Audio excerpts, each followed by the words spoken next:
Marc Azéma est docteur en préhistoire et réalisateur. Il vient de publier un livre, La préhistoire du cinéma, dans lequel il démontre que les hommes des cavernes se faisaient déjà leur cinéma. Rencontre. C'est à Cabreret, dans le Lot, que nous avons rencontré Marc Azéma, devant la grotte du Pêche-Merle, où se tenait pour la première fois le festival du film de préhistoire. L'occasion d'évoquer avec lui le cinéma des hommes des cavernes. Alors moi au départ, j'étais destiné à faire que de la réalisation. J'ai fait des études de cinéma, mais en parallèle j'avais un peu de temps. Moi j'ai fait la fac, j'avais un peu de temps et j'aimais bien les arts, je dessinais, etc. J'ai dit je vais compléter avec de l'histoire de l'art et de fil en aiguille, je suis tombé sur l'art rupestre, enfin sur l'art paléolithique, via des visites en grotte dans le Lot et en Dordogne. Et là j'ai eu le coup de foudre et je me suis dit il faut que je fasse quelque chose là-dedans. Et donc je suis devenu archéologue en faisant des études d'archéologie, donc évidemment, et en parallèle de mon métier de réalisateur. Un site comme Lascaux ou la grotte Chauvet, il faut bien avoir conscience que pour l'histoire de l'humanité, c'est peut-être beaucoup plus important que la pyramide de Khéops, qui est une architecture de plus dans l'évolution. Là, je suis très excessif, mais voilà, je veux dire, là on est aux origines de l'art, aux origines de la culture, quoi, la culture humaine, de l'homme moderne. J'ai débuté cette recherche en archéologie il y a une vingtaine d'années, donc sur la représentation du mouvement, et je me suis rendu compte qu'en fait il y avait beaucoup plus de mouvements que prévu sur les parois des cavernes, enfin qu'on ne le pensait, et qu'on avait une forme finalement d'instantané sur la roche, c'est-à-dire les artistes chasseurs-cueilleurs, donc qui sont finalement très sensibles à l'environnement dans lequel ils se trouvent, qui ont choisi des thèmes, donc qui ont constitué un bestiaire à partir d'une sélection d'animaux qui pour eux faisaient sens dans leur mythologie, etc. Et ils ont été très sensibles en fait au mouvement de ces animaux. Et on sent bien qu'ils ont, plutôt qu'essayer de capter seulement l'image de ces animaux, ils ont essayé de restituer des moments de vie. Donc qui là aussi pouvaient avoir du sens dans leur processus de narration graphique. Est-ce que ça correspondait à des mythes fondateurs, des visions de type chamanique, etc. Ça, j'en sais rien, mais ce qui est sûr, c'est qu'ils ont été vraiment sensibles au mouvement et avaient essayé de les projeter sur la roche.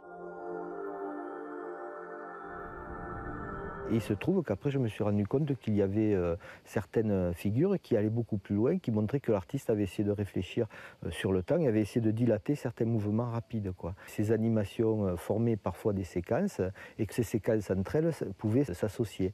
À travers ça, j'ai proposé de nouvelles pistes d'interprétation qui me permettaient de dire que finalement, on était face à la première forme de narration graphique.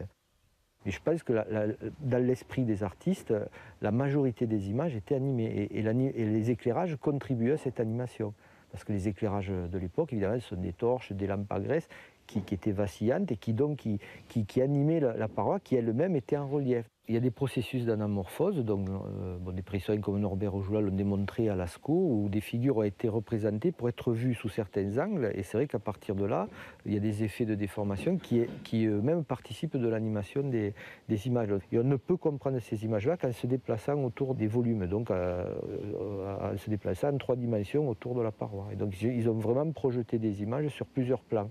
Et là, on se rend compte que l'effet du relief et de l'éclairage provoque une extension de pattes ou un mouvement de l'encolure si c'est un cheval. Et donc là, on se rend compte qu'on est dans un système très complexe où les artistes ont tenu compte de tous les facteurs, du support, des éclairages, etc. pour donner vie à ces images. Et ça, je pense que c'est vraiment la notion fondamentale. Ils ont vraiment essayé de donner vie à leurs images.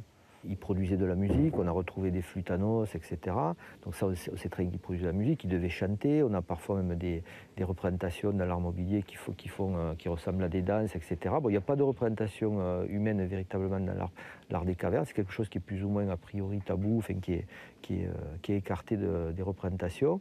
Mais potentiellement, ils dansaient, ils devaient faire des cérémonies à l'intérieur ou à l'extérieur des grottes, ça on n'en sait rien. Mais je veux dire, en tant qu'archéologue, je ne peux pas aller plus loin. La décomposition du mouvement, ce n'est pas une généralité dans l'art paléolithique. Pour moi, c'est certains individus beaucoup plus doués que d'autres, quasiment à toutes les périodes de l'art des cavernes, ont eu cette intuition de la décomposition du mouvement. Et ce qui me fait dire ça, c'est qu'on le retrouve chez certains artistes dans l'histoire de l'art, comme Léonard de Vinci dans ses codex, qui lui aussi a décomposé le mouvement du vol animal, etc., pour expliquer justement ce genre de choses. J'ai aussi pu, grâce à la complicité d'un expérimentateur, mettre en évidence que les artistes étaient même peut-être allés au-delà en fabriquant des objets qui étaient peut-être des jouets optiques en devenir, qui eux permettaient, par une action mécanique, de restituer parfaitement cette vie. Là, on est quasiment dans le principe du dessin animé à travers le tomatrope que j'ai présenté donc, dans mes recherches. Émergence de l'image animée, plus des tentatives de décomposition du mouvement, plus invention de la narration graphique, jeu des éclairages dans les grottes, etc. Tout ça s'additionnant, ça me permettait d'émettre dans l'idée qu'on était peut-être face à une pré-cinématographie, au moins à l'invention des principaux concepts qui un jour allaient conduire, grâce à l'invention de la pellicule et de la caméra, au cinéma actuel.